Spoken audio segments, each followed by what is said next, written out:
Blog Talk Radio.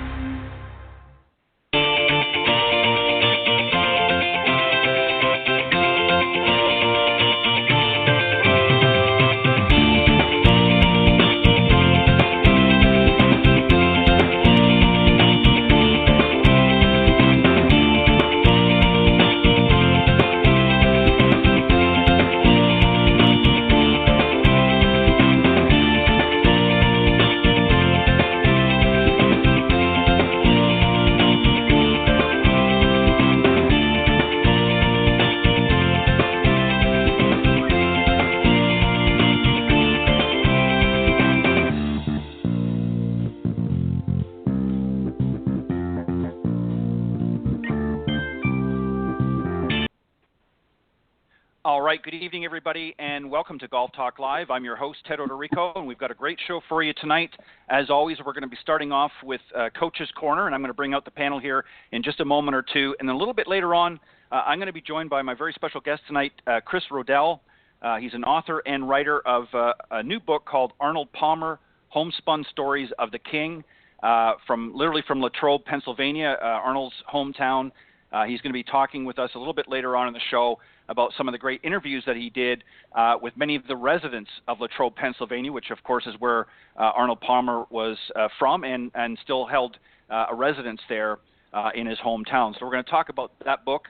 But I've got a great show for you tonight. Let me just remind everybody, of course, we are live every Thursday evening from 6 to 8 p.m. Central here on the network. Best way to find us is go to blogtalkradio.com/Golf Talk Live, or just simply type Golf Talk Live up in the search key, and you'll find us there front and center every Thursday night from 6 to 8 p.m. Central. For some reason, if you can't join us live, not to worry, just scroll down the page, and you'll see the on-demand section, and all of the previously aired shows, including tonight, are there in their entirety. You'll find the recorded versions there. You can also listen on some of the other great social media platforms like iTunes.com, Stitcher.com, and, of course, this year, TuneIn.com. It's been added as well. Again, just type in Golf Talk Live on any of those social media platforms, and, again, we'll be front and center right there, and you can listen on those platforms. Also, if you want to get updates on the show, you can go to the Facebook page. You can go to my personal page, which is Ted Odorico, and it's ODORICO is the correct spelling of my last name. You'll see updates there. Or you can go to Facebook.com/Golf Talk Live blog. Make sure you have blog on the end there. I update on that page, as well as many others on Facebook as well. You can also go to my personal page on LinkedIn.com and find updates there. And you can also follow me on Twitter. My Twitter handle is Ted and Buck, CEO. CEO is in capital letters. And again, thank you, as always, for some of the recent followers on Twitter. So lots of great ways to stay connected with the show. I hope you'll tune in tonight. We've got a great discussion for you here on the Coach's Corner panel. A little bit different than what we normally do, but I think it's a well-needed discussion, and I think you're going to get some very useful information, especially from tonight's panel. So let me just introduce them, and then we'll get right into our discussion. Again, I'm very excited with tonight's Coach's Corner panel. First and foremost, John Hughes, a PGA Master Professional and President of the North Florida PGA Section, and the 2013 PGA of America Horton Smith recipient award, and also a top 30 instructor with Golf Tips magazine. John unfortunately had some difficulty last time and wasn't able to continue the show, but we're glad everything's worked out and he's back with us this week. Also, equally excited to have on the panel is Peter Agazarian. He's a PGA and TPI teaching professional with Draconic Golf Club, and he's also the head men's golf coach with the Massachusetts College of Liberal Arts, and also founder of Northeast Golf Performance and a member of the Proponent Group. Also, super excited to have this young lady on the panel as well, Alicia Larson.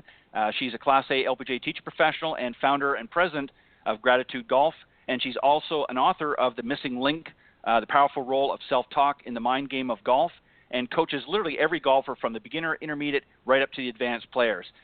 Guys, welcome to Coach's Corner panel. Hi, Thank Ted. you. Thanks for Glad to be here. Great to be here. All right. Well, thanks, guys. And as I very quickly alluded to just before we went live, and I apologize, I didn't get a little bit more chance to explain everything, but what we're going to talk about here is, I always like to, I think, foster discussions that I feel are important. I love this game, as I know all of you do, and especially a lot of our listeners out there and our fellow teacher professionals.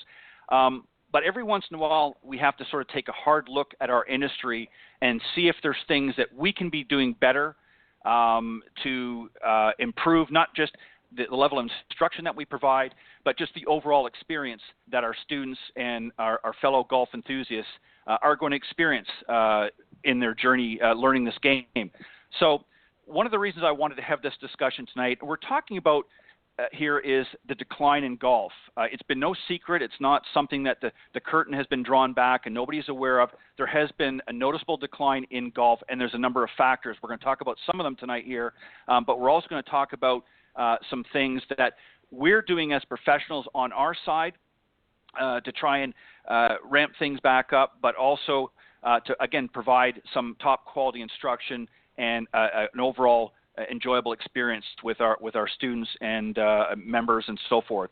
But I want to talk about this. So I'm going to read something from, this was a Washington Post article that was actually dated back March 5th in 2015. I'm going to read a little bit about it.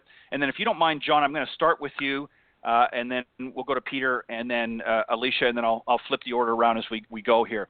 And the gentleman that wrote this article was Drew Harwell, and the title of the article was actually Why America Fell Out of Love with Golf. It's a very interesting article, and there's some interesting points in here. So let me just read a little bit here, and then we're going to get right into some discussion about it.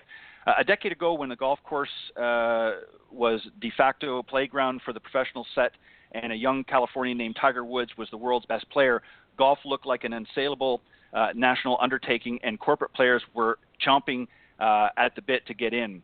But the business behind one of America's most slow-going, expensive, and old-fashioned pastimes has rapidly begun to fall apart. TaylorMade Adidas Golf, the world's biggest maker of golf clubs and clothes, saw sales nosedive, and this is, of course, keeping in mind this is back in 2015 when this article was written, nosedive 28% the previous year.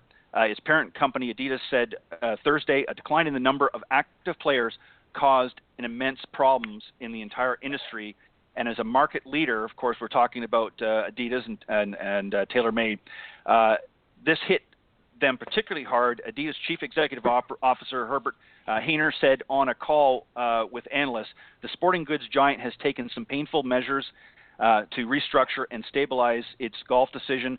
Hainer said, including listing its slow-selling golf gear at deep discounts and postponing new launches. The coming years, Hainer had previously warned, present even more significant negative headwinds for the game. So my question, John, we're going to start here with the equipment side a little bit, and then we're going to talk about instruction as well.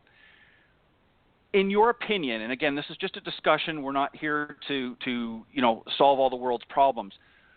From the equipment side of things, has the industry maybe made some mistakes in rolling out equipment every year at a higher cost for so long that people just became somewhat disgruntled a little bit and maybe felt that because they weren't seeing the results that they were being promised, they felt a little misled, and that's also been part of the cause why sales have slumped. What's your opinion there?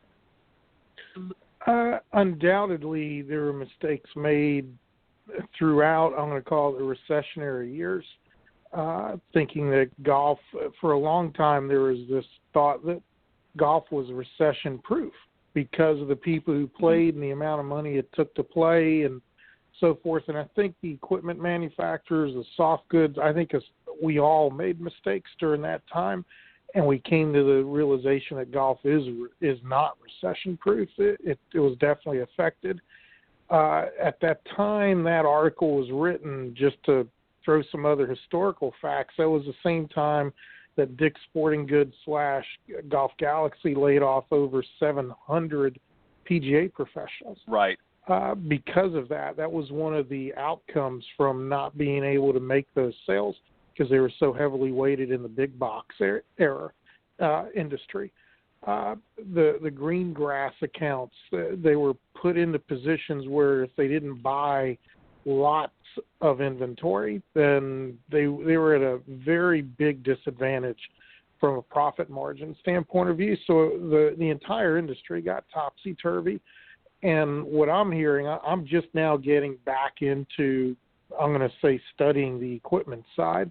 having recently reaffiliated with a brand, and learning from that brand the mistakes they've made, and they've actually come out and said, you know what, we made a lot of mistakes, and we're changing course. The biggest mistake I think the equipment manufacturers made was not necessarily selling something that was going to be that much better, so much as they were all publicly traded, and they were all more concerned about taking care of their stockholders, especially during a downtime. If they could show that during a downtime they were doing well, there were dividends to be paid. So a product life cycle went from arguably 2 to 3 years down to 3 to 6 months.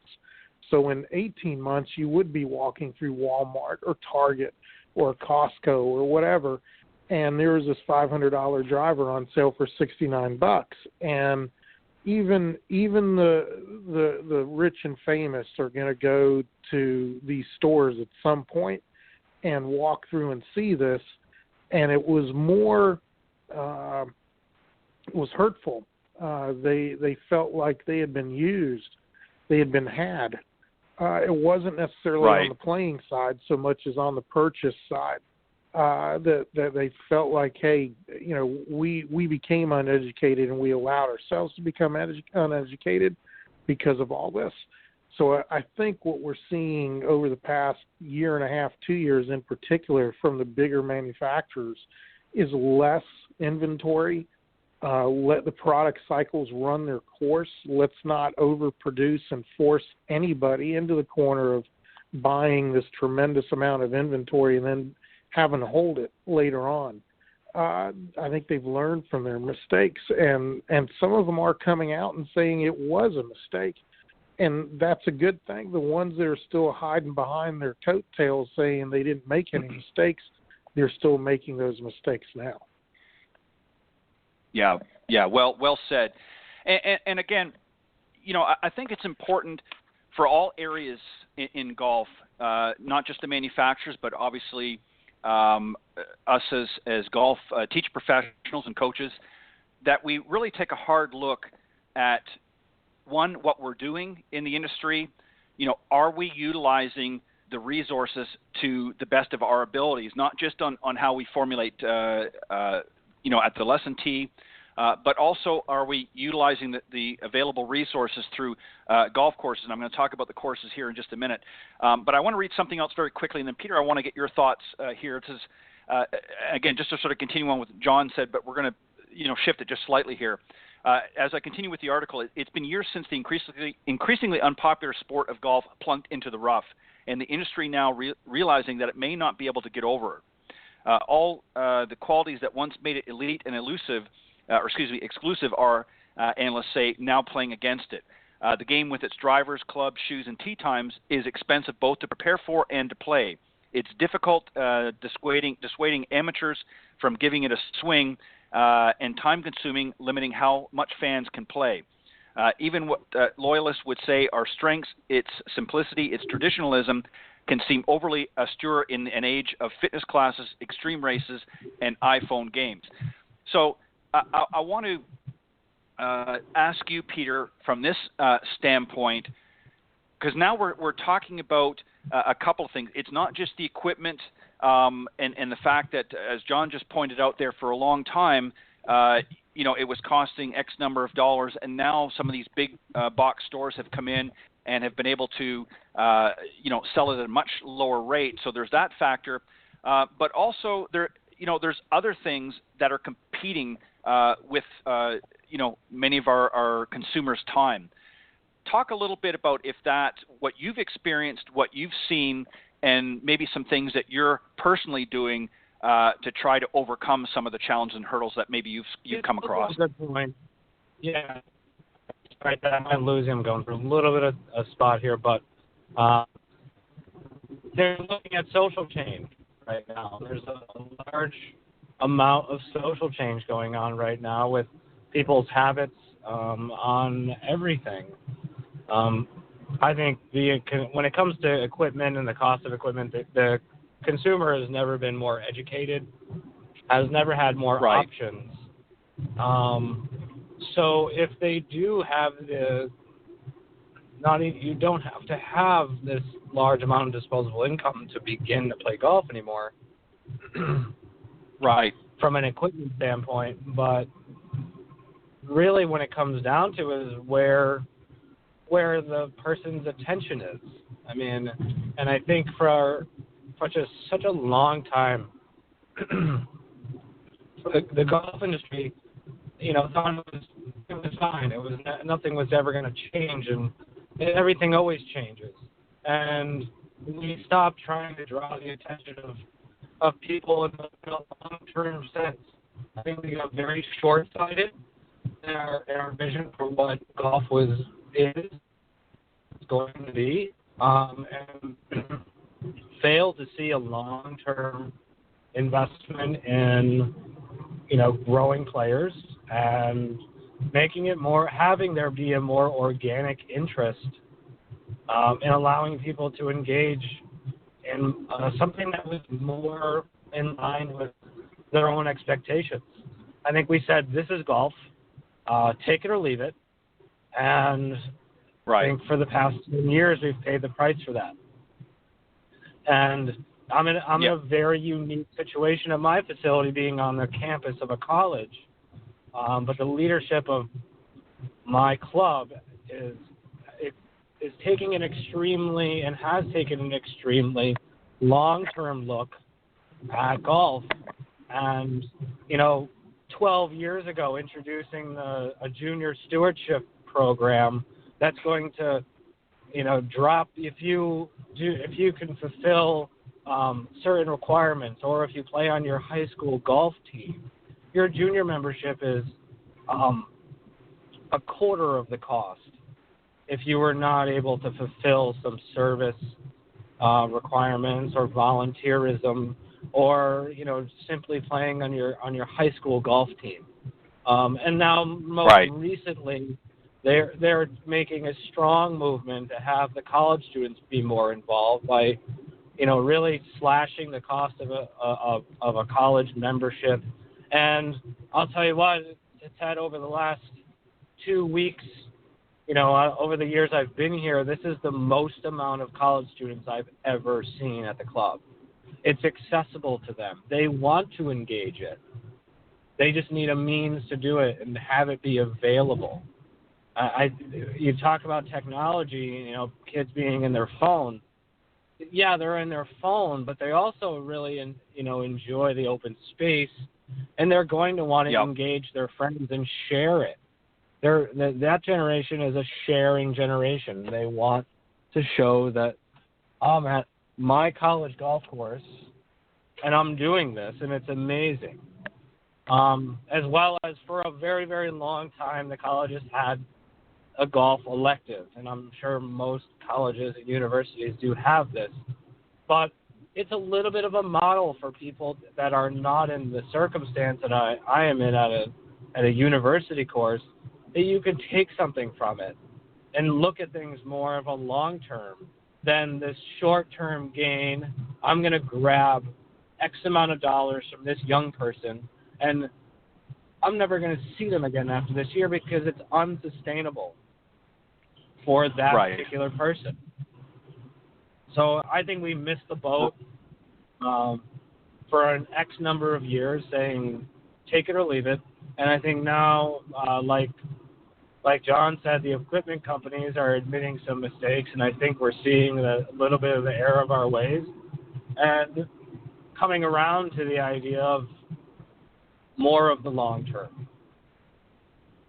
Right. Well said. Some great points there, Peter. You're right on the money with that. I couldn't concur more with you. I think that, I think the colleges and universities and other areas in the schooling system need to take a much different approach in some ways than perhaps they have over the last decade or so in order to be able to help foster some of the growth. Alicia, I want to bring you obviously now into the conversation as well to get your thoughts in here. And again, I'm going to just read something very briefly here, and then I'll let you respond. To continue on again with the article, even Jack Nicklaus, perhaps one of the greatest, if not the greatest golfer in history, makes a strong argument for why new players aren't flocking to golf. I'd like to play a game that can take place in 3 hours, Nicholas told CNN in January. And again, this is going back in 2015. I'd like to play a game that I can get some reasonable gratification out of very quickly, and something that is not going to cost me an arm and a leg. And just to get on a little bit further, and I want to ask you a question. The number of Americans who said they played golf at least once last year has fallen to one of its lowest points in years. Sports and Fitness Industry Association data show even worse for the sport's future. The number of young people aged 18 to 30 playing the game has sagged nearly 35% over the last decade. So taking that into consideration, you're talking about one of the greatest players acknowledging that golf is taking too long to play. And I know that they've tried to do some things to shorten it. But what are your thoughts there about the time on the golf course? Again, in a society where people's time has become more important, and there's less of it to do certain things like a leisure sport or even a sport like golf that they want to get involved in. And then also it talks about a specific demographic, age 18 to 30, playing this game, that it's dropped 35%. That's over one-third that the interest has dropped or the engagement hasn't dropped. What are your thoughts here, and what do you see as a possible solution? Because obviously to grow this game, we have to get into some of these younger minds, if you will, and convince them that golf is something for them, not just for their grandfather or their parents. What are your thoughts in that area? Yeah, I guess I have a couple, because I've seen increasingly over the last 4 or 5 years, maybe even just a little bit more, I've seen people or heard people tell me on the lesson tee that they only want to play I just want to play 9 holes. And so that is a very common statement to me. It's like, I don't have time for 18 holes. And so with that being said, it's one of those things where you're trying to keep them on the golf course, and the leagues are more 9 holes now. And so there's not, at the club I was at, there was a 18-hole league for ladies, and there was way more of the 9-hole league than in the 18-hole league. And so I've seen that over and over, and I think that time is a big issue. And they just don't want to spend that much time on the golf course. They don't have the time. They're on to something else. And so for me, it's one of those things where I wish there were more. I love the idea of having, 27 holes where you have the 18 and people want to play 18, but then have 9 holes that if they just want to play 9. One of the courses has a little par 3 course, so they have the 18 and then 9 of a par 3, and those are very advantageous, I think, to the golfing communities that trying to grow the game. And you see more parents and younger kids going out to play just 9 holes at little executive courses, par 3s and 4s only, and so I think that's something that maybe needs to have more of that type of scenario and situation for people to have as an option. Regarding the 18 to 30-year-olds, my son is in that age, and he just said to me the other night, he's actually 34, but he said, I need to figure out how to make more money. And he's a hardworking blue-collar guy that he says, I need to figure out how to make more money because I want to join a club in the area so that I can take my granddaughters there, and he wants to take his daughters there and start playing golf. But, it does cost. I think some clubs have dropped the initiation fees. There's different ways they've tried to stimulate that age group. And, my specific vision and focus recently in the last 5 years is I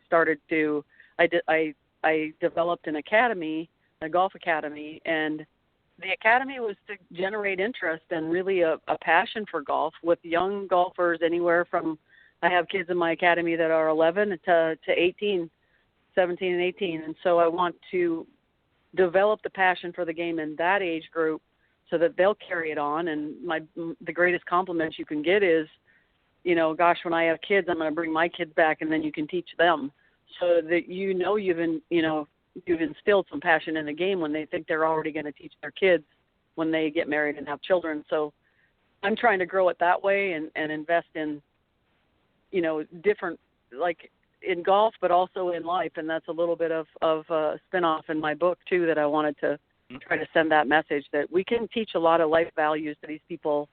And if you invest in these kids and then they fall in love with the game, they'll continue to play it. I have kids in the academy that have no desire to play college golf, but they really want to play high school golf competitively, and they're so excited about the fact that they can play that game with their fathers, their grandfathers, their family, their friends for as long as they're alive. And I think we have to focus on that aspect. That this is probably the only sport you can continue to play, and till you're well into your 80s, or sometimes even I've seen people who are 90 that have been playing. So there's things about it that could be focused on, I think, that would generate some interest. Yeah, some excellent points as well, Alicia. Thank you for that. You're exactly right, and I think again, let me just to sort of back up a little bit here. Really, to the purpose of this discussion is really to have this discussion. I think we can't be so naive in the golf industry, and I know none of you are. I mean, you pointed that out here tonight. But I think there are some that would argue the fact, say, well, golf's not really in decline. It's just an economic slump, and it's going to just jump right back in. But the truth of the matter is, and just to go to the point about, as I mentioned a few moments ago, about golf courses, and again, taking into consideration the timing of this article, that the drop-off has hit America's, and I'm reading from the article, has America's greens and links hard. More golf courses closed than opened in 2013 for the 8th straight year, according to the National Golf Foundation. And the number of course closures has sped up, averaging 137 closings every year since 2011. Again, data from a golf industry researcher. So, there's definitely has been a decline in playing, but also it's hit the golf courses as well. There's obviously been some community issues as a housing bubble happened a number of years ago. That affected, of course, a lot of courses, such as John, and you can attest to this here in Florida, a lot of golf courses that because of the housing market crash were affected just because of that alone. So it wasn't necessarily about the golf industry. It was just that the housing market took such a hit that people were basically trying to get out from underneath a mountain of debt and was leaving golf courses sort of, running for the hills to figure out how they were going to generate revenue to keep them open. So there was a lot of factors involved. I want to shift gears and Alicia, take a deep breath, because I'm coming back to you, and we're going back up through the food chain, if you will, from you and Peter and then John. What I want to ask you as well is we see the influx of a lot of different programs to get people into the game. A lot of great junior programs, a lot of great programs in general to get people interested in the game. Again, timing being a factor. What about organizations like Topgolf? What about organizations that parallel that type of theme? The generation that we're dealing with now is not the generation that we're all sort of from, where our parents maybe played golf, maybe we were introduced to golf. Many of the millennials, particularly that are coming in, and some of the younger generations that are coming up, their parents didn't necessarily play golf, so the kids were not exposed at an early age. Are some of these organizations, and I'm just using Topgolf as an example, are they helping, do you think, introduce people to the game, and then hopefully some will transition into actually getting out there and playing on a golf course or taking lessons, or are they hurting or changing the way golf is looked at too much? What are your thoughts there, Alicia? I honestly don't think it could hurt. I really feel like if anybody's like engaging somebody in golf, whether they're the young professionals that just want to take a couple hours and they want to have fun and go to Topgolf, and I just they could have enough fun where they decide they want to go to a local tournament like here in Columbus and go to the Memorial Tournament and be a spectator, and I just think I don't think it could hurt at all. Anytime that there's something going on with golf, I think it's generating something, whether it's a percentage of those will get interested and just take off and become a member at a club. We don't know that, but some could. And so I don't know if it could hurt at all if there was something like that. I mean, I had somebody walk into my golf center last week or last month, excuse me, and they were from the YMCA, and they were asking if I would donate something. So I donated something, a couple hours in the simulator, assuming there would be in the fundraiser, and so they were very grateful for that. And then as we were talking, they said, we have a YMCA camp every summer, and I said, so do you have golf in that? And they said, no. And I said, well, would you be interested in me, there's like 1,500 kids that go through this camp, and my head's just spinning. So I'm saying, well, would you be interested in me? I could have my academy kids help me out, my college kids that come back for the summer. I've got an intern, a girl that's a junior in college now, and she's going to be a senior next year, and she's coming back to work for me, and she could help with that. And I said, and they're all on board. They said, wow, we never even thought about golf in that whole thing. They're having all sorts of other activities and other sports that are being introduced to these 12 to 1,500 kids during summer camps for YMCA. So, that's what I'm trying to do, and generate interest in going to elementary schools and recruiting for my high school teams, and saying, I send out a flyer to the parents and say, do your kids play golf or never played golf, don't have clubs? It's okay. We can help you. So it's one of those things where I don't think anytime you're introducing golf to anybody, I think it's always going to help. I think there's something that's going to become good from that. Yeah, well said, Alicia, and you're exactly right. I think anything that we do that's obviously in a positive light, I think is going to be good to help get people interested, to learn, to understand a little bit about golf. Peter, I'm going to go to you here and just sort of piggybacking a little bit off of what Alicia was just talking about. You mentioned earlier about at the university, where you're located there, having a lot of these university kids involved and having the opportunity to get involved. I wonder, though, does the industry as a whole, there are so many sports in the school system, and I'm talking about the public school at all levels that they're exposed to. Golf is not one of them in most cases. Does the industry need to take a hard look at that possibility of, and also YMCA programs, as Alicia just talked about? Do we need to start looking at a more grassroots approach to this instead of just looking at getting in junior programs and getting new members at courses?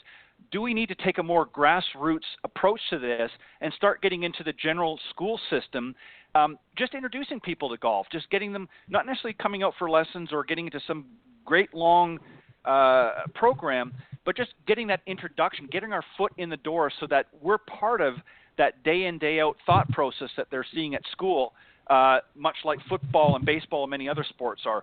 What are your thoughts on that, Peter? I couldn't agree more. Alicia, I applaud you for offering to be available for that YMCA program. That's fabulous. I at a former club, I was very close to the physical education department head for the district, what happened to be a member, and she happened to be a golfer, and she came to me and wanted to get the golf into the physical education curriculum, but didn't know where to start. So just being a resource, introducing them to the fact that there are grants at a state level or federal level to purchase the equipment that they need, something like snag golf or birdie ball or a multitude of other equipment that can scale golf for the younger person, to give them that immediate level of success that, like you said, the younger generation is desiring. We have a junior clinic that we run for ages 4 to 8, 10 in that area, but it's primarily there to introduce the children to golf, and we rarely use golf balls. I use birdie ball quite a bit. For those listening that aren't familiar with that, it's a hollow cylinder that the child is hitting a club that it's scaled for them. It's it's shorter, it's lighter. The club face is 300% larger than a normal club face. And they're hitting off a piece of hard plastic. So they can make contact with that piece of plastic pretty much as far back as a foot behind the ball.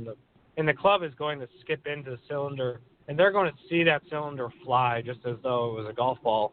And they're going to give the child a lot more room for error and see that immediate gratification that, Ted, that you're kind of touching on. The more we can engage that younger age, that sampling age, and get it into the physical education curriculum, but the teachers and the administrators need to feel as though golf is accessible. And that's the one thing that she brought up, is that she never even thought about golf because it seems so inaccessible to the kids. So why bring it into the curriculum when now the best thing we can do is give them access, give them a place, and kind of just allow them to sample it, because that's why they start playing more basketball, or they're more familiar with football or tennis or whatever it might be, because when they were younger they tried it in gym or phys ed, however you want to call it. So, I mean, and then Ted, just to kind of go back to the question you asked before, while you guys were talking, I'm going on Instagram, and the kids' attention is in their phone, but they're on social all the time. And, Michelle Wheat has 450,000 followers. Jordan has 1.4 million. Ricky has 1.5 million. They're seeing young people that are exactly like themselves doing this, and not only doing it, but they're cool. I mean, they're doing this and they look cool. They're being cool. They're having fun. Because your young golf stars right now on social just aren't showing golf things. They're showing them going out. They're dressing up for galas. Like, Michelle's amazing with her style. She shows that. There's a lot of other young ladies that are doing that, young men that are doing that. So I see the fact that their attention is in their phone, because right now on social they have a lot of very good role models or people that are playing golf that are showing how amazing the other side of it, the off-the-course side of things can be, and how actually social it really is. So, you can say that the kids are closed off and they're not engaged in golf. Well, I would argue that they are more engaged than ever, but their attention is in a very different place than any generation before. So the older generation is going to definitely see it as a negative because it's not where their own attention is. So I think we're doing a fabulous job on the highest level of the player, giving the younger generation a look at what it really is like to play golf, and not, your father, your mother, your grandmother, your grandfather's version of golf. So, sorry, long answer. I'll step aside. No, that's a great perspective, Pete, and you're exactly right. One thing I have to give props to the golf industry, unlike so many other industries, is our young stars and even some of our older ambassadors of the game have given such a level of professionalism in both on and off the golf course that they've been able to project a very positive image for the game. Arnold Palmer, who I'm going to be talking about a little bit later on, was a great ambassador to the game, and literally legions of men and women followed, in Arnie's army to be able to see, just what he was going to do next, but just also, he was just a great spokesperson for the game. Along came Jack Nicklaus and Gary Player and many of the others that followed. Now we're seeing the Jordan Spieth and so on and so on. So, John, my question to you is this, just again to sort of take off of what Peter was just talking about. You know, we see a lot of these young players, and we see a lot of golf professionals on the teaching side of things, like yourself, like Peter, like Alicia, like myself. And I'm asking you this question, John, because you're the president of your section. There's a lot of great programs out there that are doing exactly what we've all been talking about, you know, trying to grow the game, getting it into a different market at a younger and earlier age. But I wonder if maybe a more concerted effort, I'll give you a good example. Kate Tempesta, who many have heard on this show before, lives up in the New York area, through her Urban Golf Academy, introduces a lot of youngsters, not just so much about the fundamentals and things of the golf game itself, but just, you know, getting out there, having fun and engaging with one another while learning about golf along the way. And obviously they're very young. Another one is Nicole Weller out in South Carolina. Savannah. Again, a great Savannah, Georgia. I'm sorry, Savannah, Georgia. My apologies. Thank you. But, you know, doing some great things with junior golf and getting youngsters involved at a very, very early age through some of the programs. And there's, I mean, a million different versions. My question to you, John, is as president of your section, do we need to start reaching out to the other sections and saying, look, we need to start aggressively doing an outreach program to a lot of these different areas that we've talked about here tonight, to maybe the YMCA, maybe to our local school systems, and saying we want to bring golf in, not just to play golf, but to learn about the game itself, kind of like our parents did a little bit for some of us, how they introduced us to the game, so that we can then plant that seed and then see where it grows there. Because as Peter just pointed out, the industry is changing. The younger generation are looking in a different direction. You know, when I was raised up, you know, it was all about club membership. It was about belonging to, you know, a great club. The younger generation coming up don't necessarily share that same interest. It's not that they don't want to play the game, but they're looking at it from a different set of, through a different set of lenses.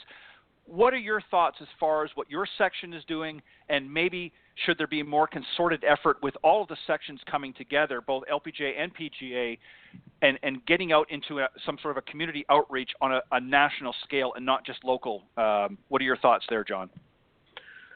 Let's start from the top down.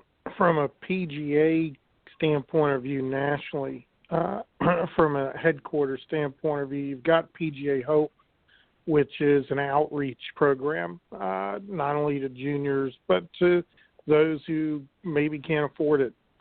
It also has a lot to do with reaching out to those who are having a difficult time playing due to whether it be impairment or injury or illness.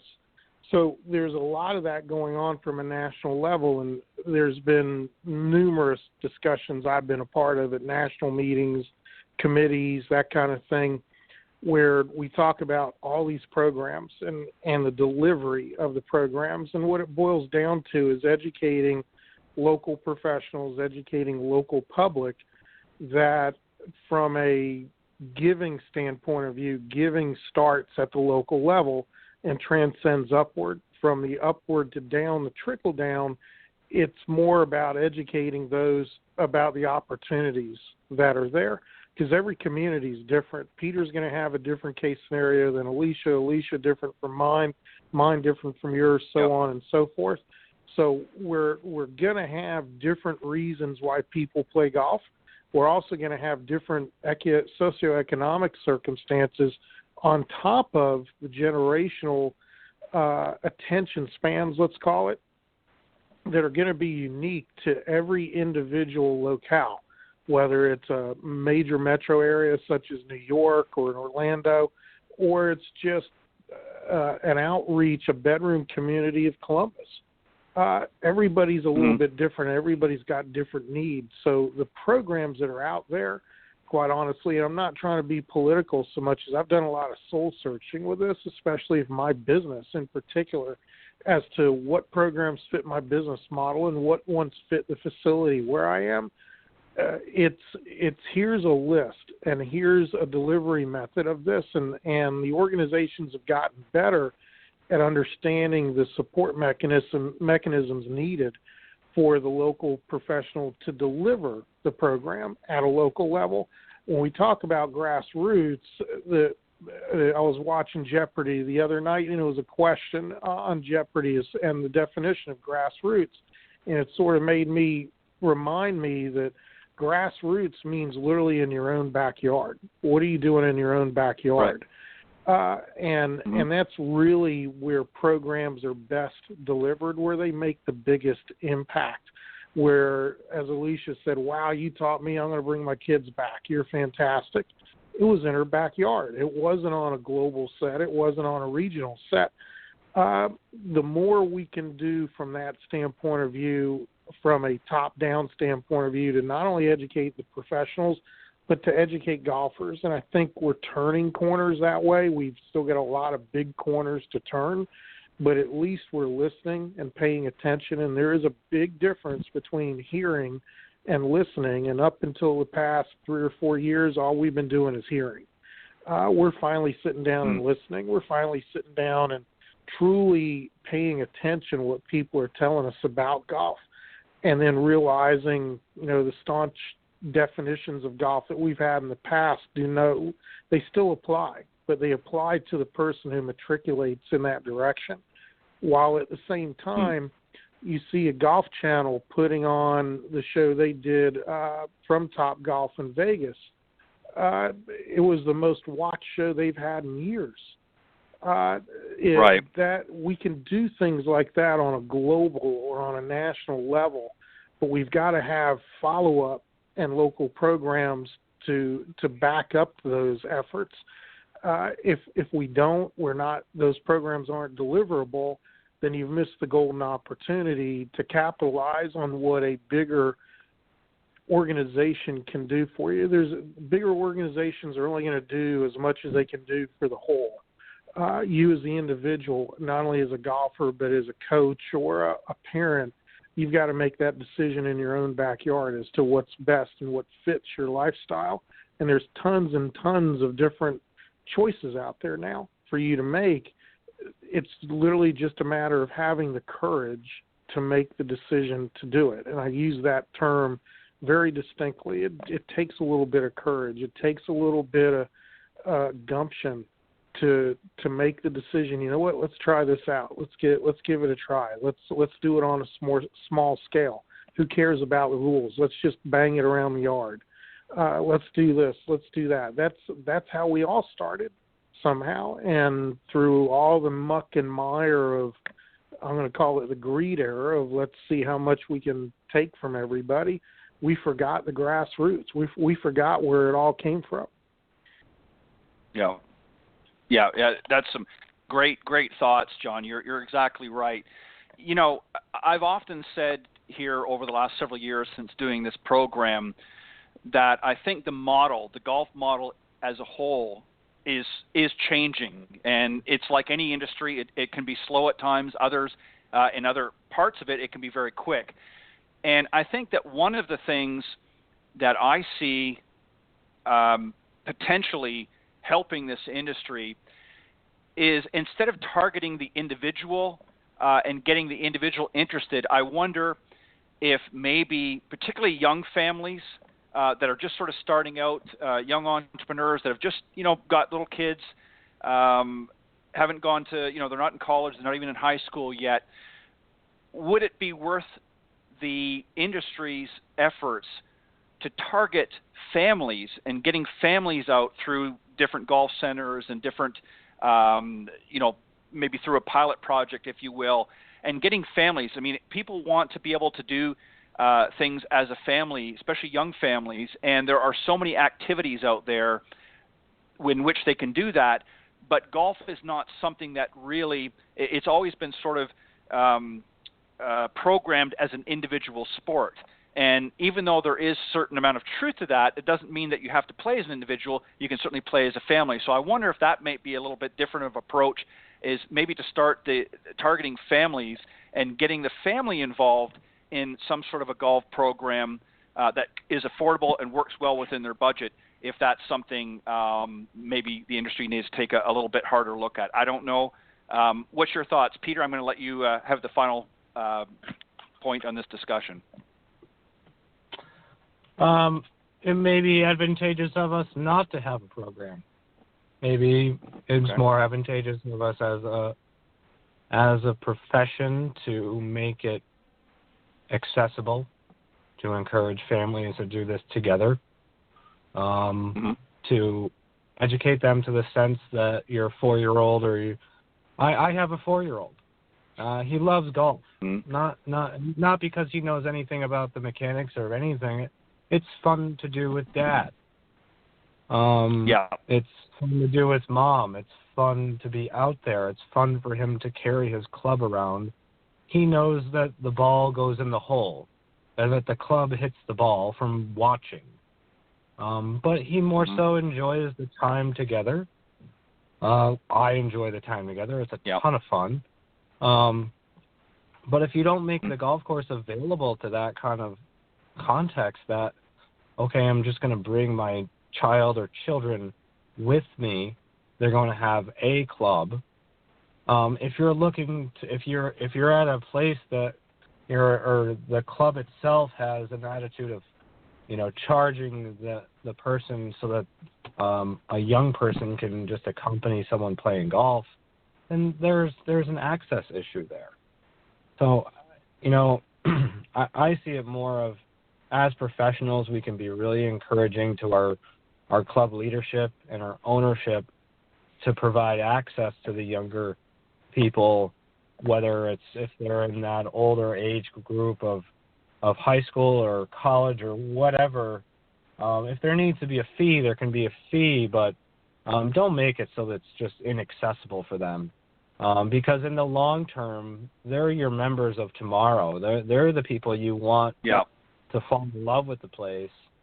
And when they do have the time and or the disposable income or the desire just to be there, they're going to work to make it happen, just as Alicia's son wants to make it happen. It's no different. So I just think there's, in a general sense, we can provide more access and have a little bit more of a long-term vision of, what it's going to be down the road. Yeah, I think a great way to close out that segment, Peter, with some great points.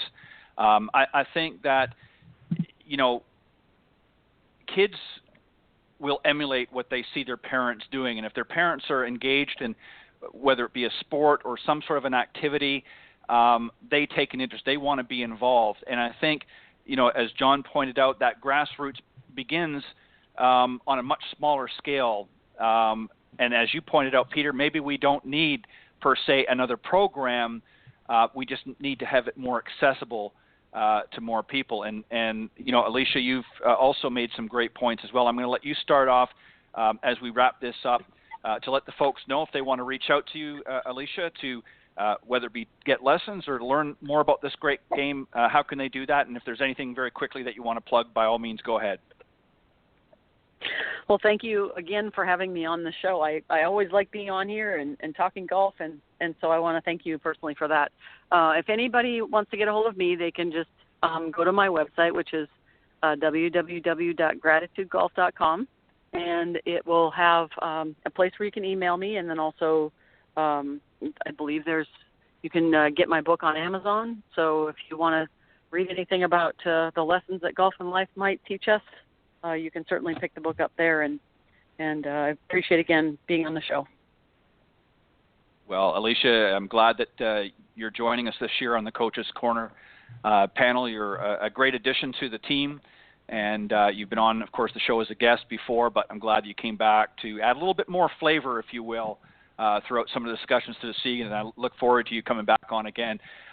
Peter, how can the folks, if they want to reach out to you as well, how can they go about doing that? They can visit my website, which is gogolfcoach.com. They can follow me on Instagram at dailygolfcoach, or on Twitter I am at dailygolfpro. If they'd like to reach out to me, the website's probably the best way. If you're on Instagram, you can send me a DM. I'm always happy to answer. Any questions, anything I can do to help, please let me know. But Ted, thanks for having me on again, and it's always a lot of fun. Well, I appreciate it, Peter. You always bring some very interesting points and perspectives, and I love having all of you guys on here. It's really what makes the show great. And last but not least, John, I'm going to give you a moment or two to let the folks know how they can reach out to you and any final thoughts you want to add. Sure. First off, Peter, Alicia, pleasure being on the show with you guys. It's always fun to share comments, opinions with other people from around the country, and tonight was no different. And thanks for your thoughts, and appreciate your being on the show with me. It's always fun. I hope to share some more time with you both in the near future. From contacting me, everything's at John Hughes Golf. Whether it's my website, my Twitter, my Facebook, whatever it is. A couple final thoughts that actually tie into what we're talking about. I'm now doing a monthly video tip that comes out in about 4 minutes socially. So if you want to learn a little something about you and your golf game, you can look for that on social media. And then the third Thursday of every month, I've got a blog tip that comes out. And actually, this month's blog tip is about how to share golf with your family.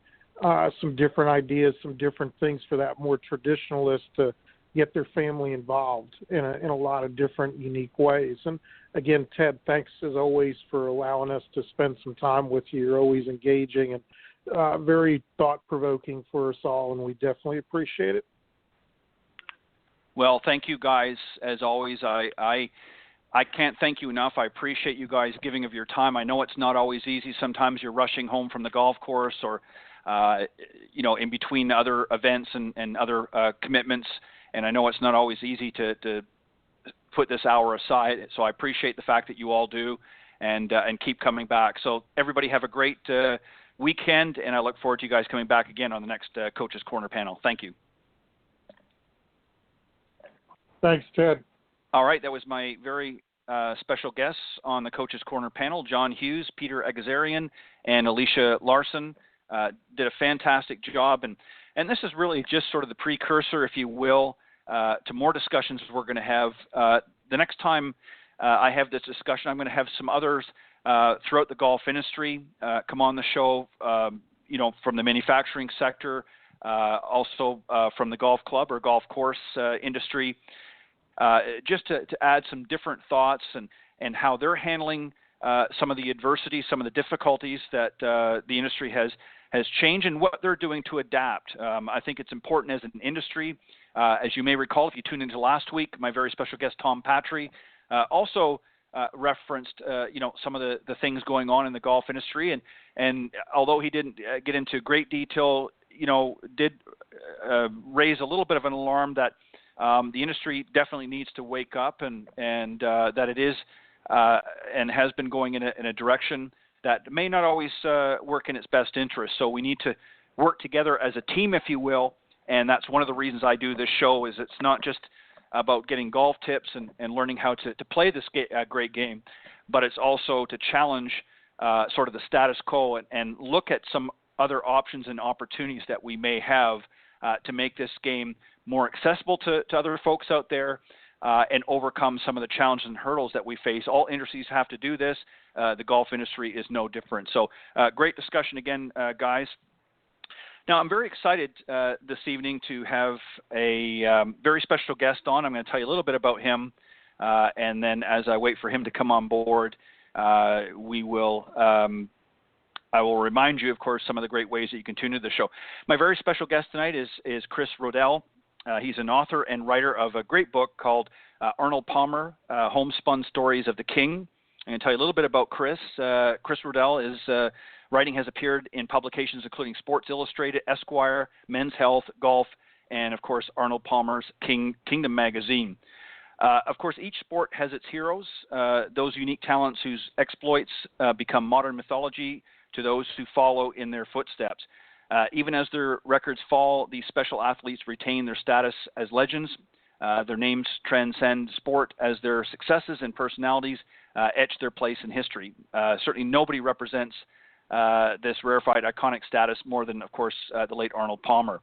And in Arnold Palmer, Homespun Stories of the King, put out by Triumph Books, actually coming out May 15th, 2018, which is just next week.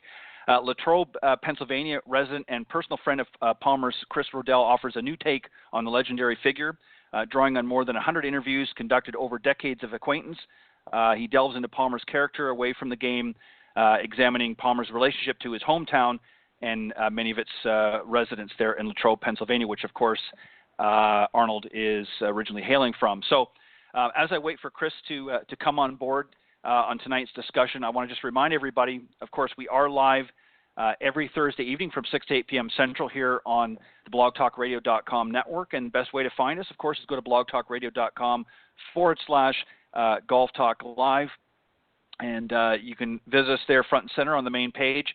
For some reason, if you're not able to join us live, you can just simply scroll down to the page once you get there, and you'll see the on-demand section. And in the on-demand section, of course, all of the previously aired shows, including tonight's, will be there after it airs. In its entirety, the recorded versions you'll find them there in the on-demand section. You can also listen on other social media platforms. You can go to iTunes.com, Stitcher.com, and TuneIn.com, and again, just type in Golf Talk Live, and you will find the show there, and you can listen on those social media platforms. You can also follow me on whether it be Facebook or Twitter or LinkedIn. Lots of great places to get updates on the show. I post, of course, every week for both of the shows, and I'll tell you about the other one here in just a second. But if you go to my personal Facebook page, and it's under Ted Odorico, and it's Odorico is the correct spelling, you'll see each week I post both of the shows. And also on Golf Talk Live blog on Facebook, if you go to that page, that's the main page for the show, and you'll see it posted there as well as a few other pages on Facebook. But those are the main central pages.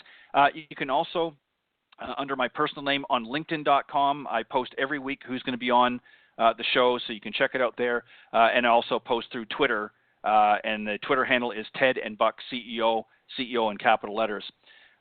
Also on Tuesday mornings from 9 to 10 a.m. Eastern Standard Time, the Women of Golf Show on the blogtalkradio.com network is another show that I host and produce alongside with my good friend and co-host, LPGA professional Cindy Miller. And we've had some great winners and players from the Symetra Tour here lately.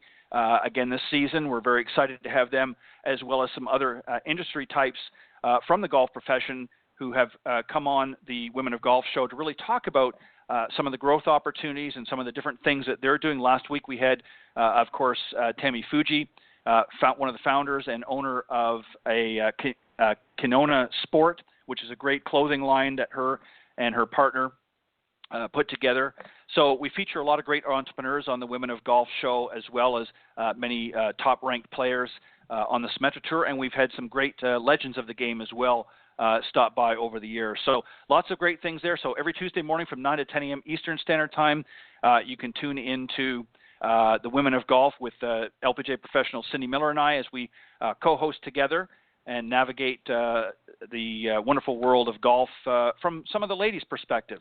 And also Thursday nights from 6 to 8 p.m. Central, of course, you can come right back here and follow me with another great round of Coach's Corner to start things off here on Golf Talk Live, and then another interesting and insightful guest interview to follow. So make sure, two great shows to tune into. You want to mark those down. The links, of course, are on the different social media platforms that I mentioned earlier. But what you can also do is if you go to blogtalkradio.com/Golf Talk Live, you can actually hit the follow button there. And what that will actually do is it will send to your email. You can request it, and it'll actually send you an email reminder when the show is coming on. So if you follow it on that page, that's a great way to get the updates, to remind you when the show is coming on. And again, you're not obligated to listen live, but if you do, we're glad you do. And also, I got to always, at the end of the show, I do this, but I'm going to thank the folks that tune in every week and faithfully support the show. I appreciate it from all around the world. You guys really make it an enjoyable to be able to do this. So thanks, guys. And as I said, I'm just waiting for Chris to come on board. Just running a few minutes late, but I will remind you as well that we're going to be doing some more great Coaches Corners. We are going to talk about some other great things as well as instruction and some of the new equipment that's going to be coming out in the years to come, but also some other great professionals, other great programs that are maybe you're not familiar with, some other great books that maybe you haven't heard of as well.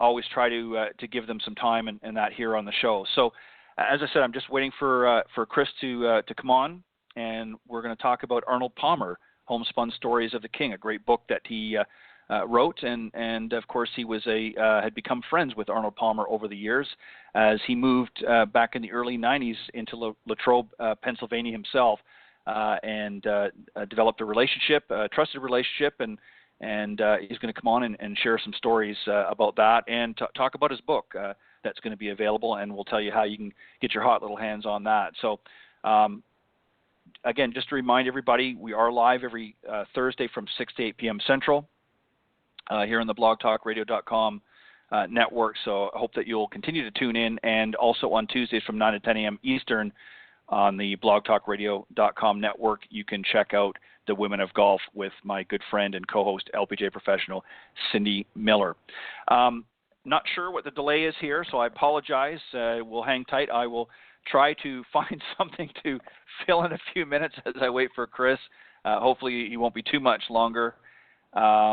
But it actually is, I haven't had a chance, I'll be honest, to read through the book as of yet. I didn't get it until quite recently.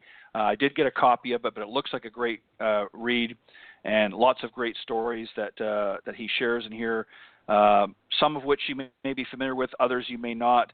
And as I said, when he does come back, or when he does come on board here tonight, we will talk about some of the things that he's put in the book here about his good friend, Mr. Arnold Palmer. You know, one of the things that always, and I'm just going to share this very quickly, and while I wait, one of the memories that I have of Arnold Palmer that stands out to me is the fact that not only was he a great champion golfer, that actually, and I don't want to take away from this, he was certainly among the top golfers in the world, but even more so than that, he was just a great humanitarian, just a great, wonderful person. I never had the honor and pleasure of meeting him in person, but just all of the things that I've seen of him do over the years, all the things that I've known about him and watched on television, articles that I've read about Arnold Palmer have been nothing but great things said about him.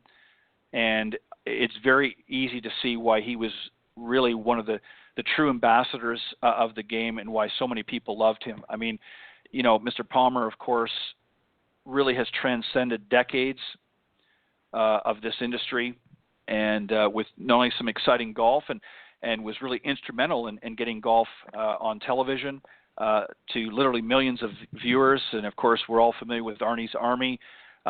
He was just an everyday man. He was not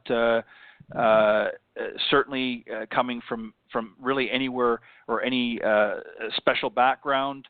He was just a hardworking man who came from a traditional blue-collar family, and he just had a dream and a passion that he wanted to do, and he built a very successful business, and just really touched so many people's lives around the world, and that, you know, that always said a lot to me. I was more impressed of how he handled and conducted himself in interviews, and just communicating with so many people. You know, when you listen to some of the fans who have had the pleasure of meeting him and or had written to him over the years, and you know, he answered. This was another thing that impressed me. I mean, he stayed after tournaments and made a point of signing autographs literally until the last person left the golf course. Other things that he did as well is, you know, he talked to people, he communicated with people, he, you know, put his arm around, shook their hand, you know, in some cases maybe gave them a hug. And he was just a warm, decent human being, and was really, as I said, one of the true ambassadors of the game, and somebody that maybe isn't familiar with golf. If you want to see what a true professional in the golf industry was, then you need to look no further than Arnold Palmer. Well, I apologize, ladies and gentlemen. I'm not too sure what's happened with my guest. I'm not sure if he's maybe got the time confused or not, but I will hang out here for a little bit longer and try to entertain you, if you will. And again, I apologize for the delay. I was expecting him to be here a few minutes ago, but he may be running into some difficulty here. So we'll hang tight for a little bit longer, and otherwise we'll have to reschedule him on another show.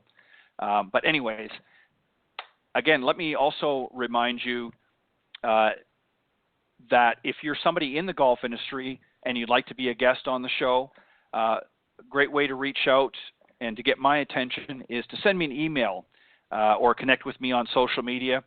My email address is ted.golftalklive@gmail.com. If you send me an email, and if you're somebody in the golf business, you don't necessarily have to be a golf instructor or a golf coach. Maybe you've written a great book, or maybe you've developed a great product or service that is something that you are looking to help grow the industry or bring more people into this great game.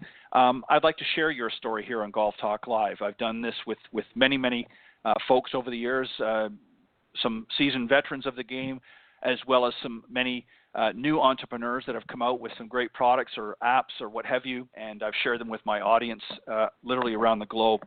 And there's been lots of interesting, great products, some of which I have my hot little hands on and have tried them out, and they truly are some very unique and interesting and great products. But if you've got a story to share and you want to come on the show, you're welcome to do so. Again, reach out to me at ted.golftalklive@gmail.com. Send me a little bit of information. I will take a look, and I'll reach out to you, and we'll see what we can do. I normally try to book out about 2 months in advance, so we're pretty much booked up now through May and most of June. I still think I might have an opening or two in June.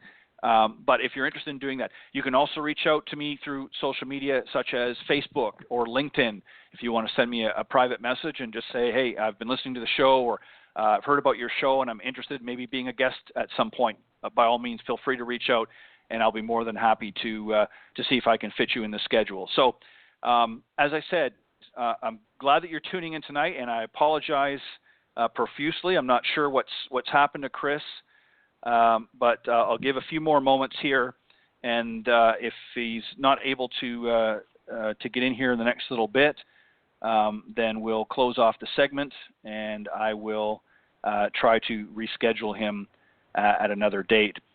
I've had some great guests. Let me just tell you about some of the guests that I've had on the show that I've enjoyed. Certainly all of my guests, but certain ones, of course, always stand out a little more than others for various reasons. One guest I'm very honored and very proud to have had the opportunity to feature on my show, of course, is the legendary Billy Casper. And one of the reasons, really there's a couple of reasons. He was obviously one of the first really big names that I had on the show.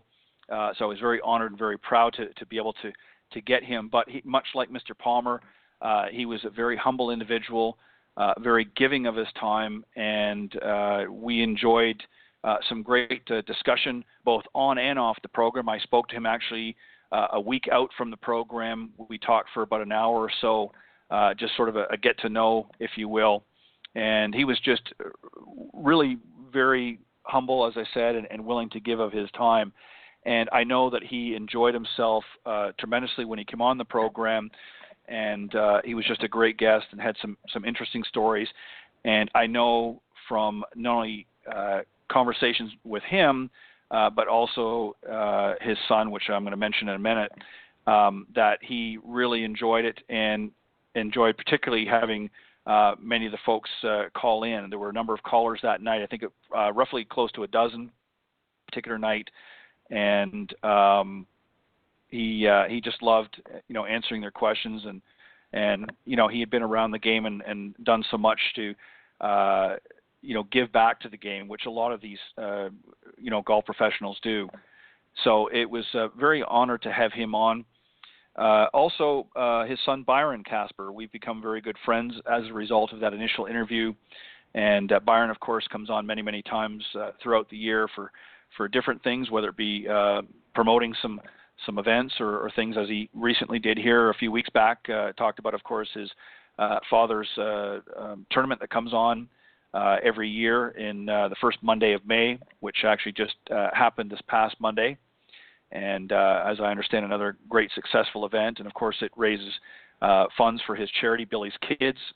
And it's just was a great cause, both near and dear to his heart, but also his wife who precedes him, of course, Shirley Casper, and of course the Casper family. So Byron was somebody that I enjoy having on. We have some interesting late night chats about different things, but obviously somehow we revolve back to golf. But anyways, it's some interesting discussions on and off. And of course, a lot of the great coaches, John Hughes, who was on tonight, Peter Egazarian. John has been on the show, one of the early Coaches Corner panelists and special guest who's been on here. And John always does a phenomenal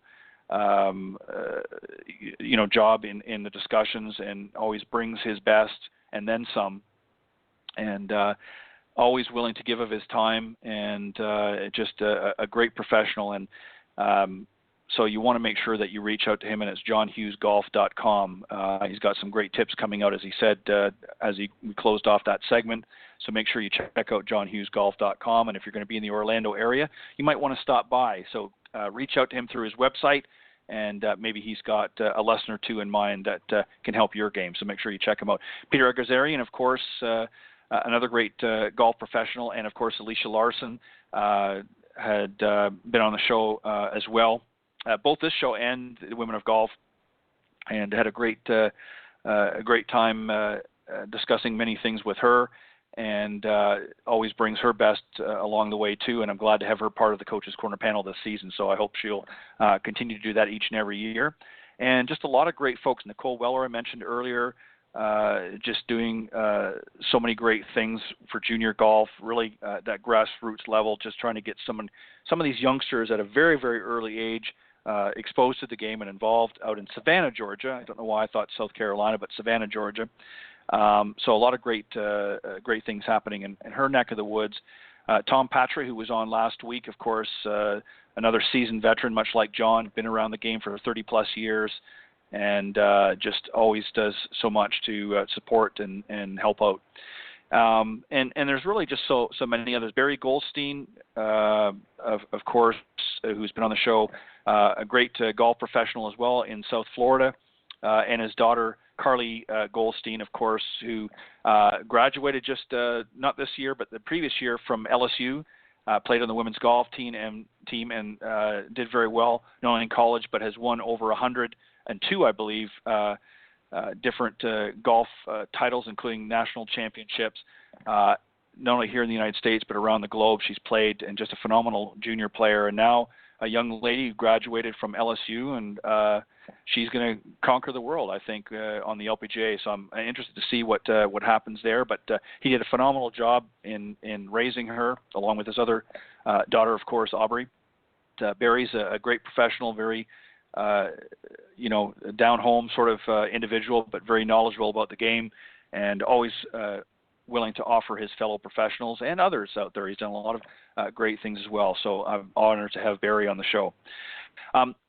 So many other great Coaches Corner panelists as well. Pete Buchanan, I want to give a great shout out. Let me just tell you something very quickly about that. Pete, of course, was on Coaches Corner last week, and I alluded to getting one of his Simple Swing repeaters that he has at his company, Plain Simple Golf.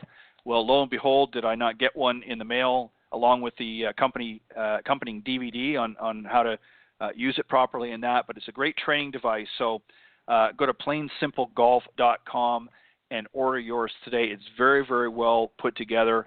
It's a great training device. I'm not going to tell you any more about it. I want you to go to his website, plainsimplegolf.com, and take a look.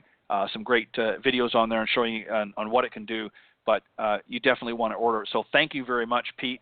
I haven't had a chance to, other than take it out of the box and look at it. I'm going to watch the DVD this weekend, and I'm going to try and get a little bit of practice with it just to check it out. But I know it's a great and well put together training device. So thank you, Pete, for doing that. Also, want to thank some of the other great professionals very quickly who have been on the show as well. A lot of great golf professionals. James Kyle. I mean, there's just so many. Tom Stickney has been on the show. Chuck Evans, who's been on the show on the Coaches Corner panel. All of these guys, each and every week, bring their best out on the golf course as they help their students. And throughout the season, I have many of these guys and gals on the show on the Coaches Corner panel. All of them, or most of them, have been guests as well. Jamie Leno-Zimron, of course, wasn't able to join us on the last one, but always brings her best, always has some interesting and fun things to do. So there's a lot of great other fellow professionals out there. And, of course, I'd be remiss if I didn't mention my good friend and co-host of the Women of Golf show, LPGA professional Cindy Miller, truly one of the hardest working women that I can tell, that is able to just do some amazing things, and very honored to have her on the show and co-hosting the Women of Golf show. Many more. I will do my best on time to give them their proper due. But I think what I'm going to do, ladies and gentlemen, I guess there's run into a problem with the guest tonight. I will do my best to get him back on another show, and we'll have to reschedule that. But I just want to take this opportunity to thank all of the listeners worldwide for faithfully tuning into Golf Talk Live each and every week. And it really is, along with many of the highly talented coaches, teacher professionals, authors, and entrepreneurs that stop by, it's really through their participation and guest appearances that have helped to make Golf Talk Live a first-class show. So I want to thank all of you first and foremost. And again, my apologies to those of you that were tuning in to see Chris Rodell and hear him talk about his new book, Arnold Palmer, Homespun Stories of the King. We will have to reschedule that and get him back on the show on another date, and we'll see when we can make that happen. But on that note, have a great week, everybody. I will not be doing a show next week, as I'm going to be heading out of town for an extended stay, and just will not have time to do. So I'm going to be canceling next week's show, but I will be on the following show the following week, which I don't have the date in front of me.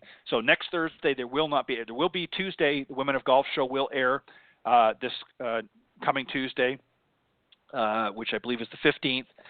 But next Thursday, which would be the 17th, there will not be a Golf Talk Live. So if you're planning on coming in next or joining me next week live, don't worry, I won't be here, but you can visit the link anyways, blogtalkradio.com/Golf Talk Live, and you can listen to some of the great previously aired shows. Maybe you missed a few, or maybe there's one that you've heard before and you want to dial in and listen again a little bit. So by all means, feel free to do that in the on-demand section. So on that note, ladies and gentlemen, God bless everybody. Thank you for tuning in, and I will see you next time right here on Golf Talk Live. God bless. Bye-bye.